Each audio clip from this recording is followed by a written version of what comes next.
everybody, I'm Latrina Patrick. Welcome to day 88 of our 90-day grant writing tutorial. Today's topic is, you have the grant, now what? We've talked so much about what to do to pursue grants and what you need to put in a proposal to try to get a grant. Well, the best case scenario happens and you get the grant. Now what do you have to do? Well, let's talk about that. So when you get your grant award, what's going to typically happen is you're going to get a grant award.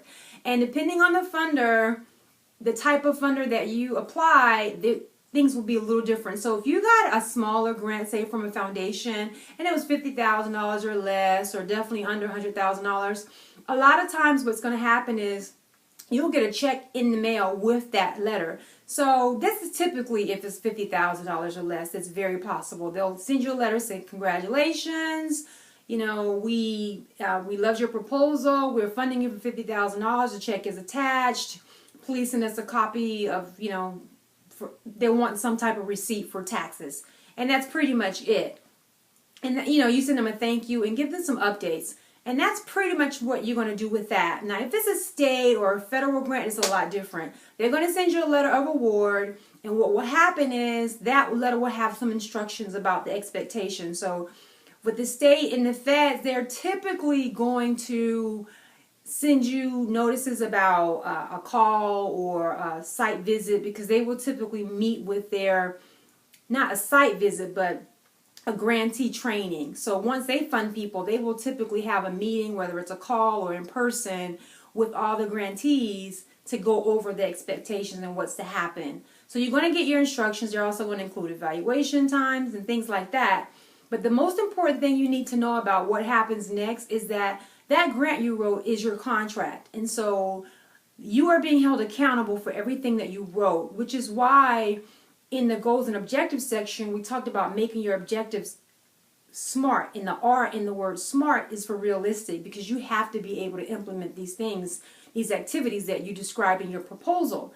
So that becomes your Bible, that becomes your contract, and you are held accountable for that.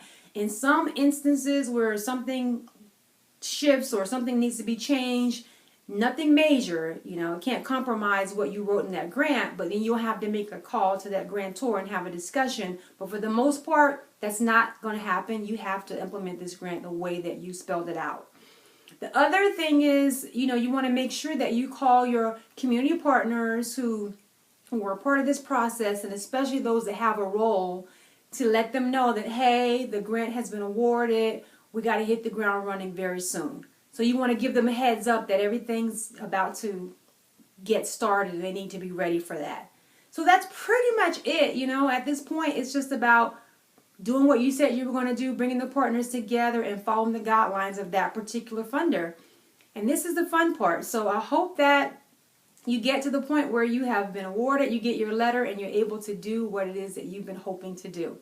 If you have any questions or comments, please leave those for me here on my YouTube channel. If you haven't already, please subscribe to the channel, and that way you'll get immediate notification whenever I upload a new video.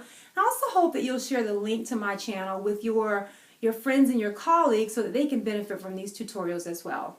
If you want my email updates and my newsletters, go over to my website at www.greatervisionconsulting.com and subscribe to my newsletter and my email updates. While you're on the site, check out my background, check out my bio, and most importantly, check out the services that I offer, because I love the opportunity to work with you and your organization.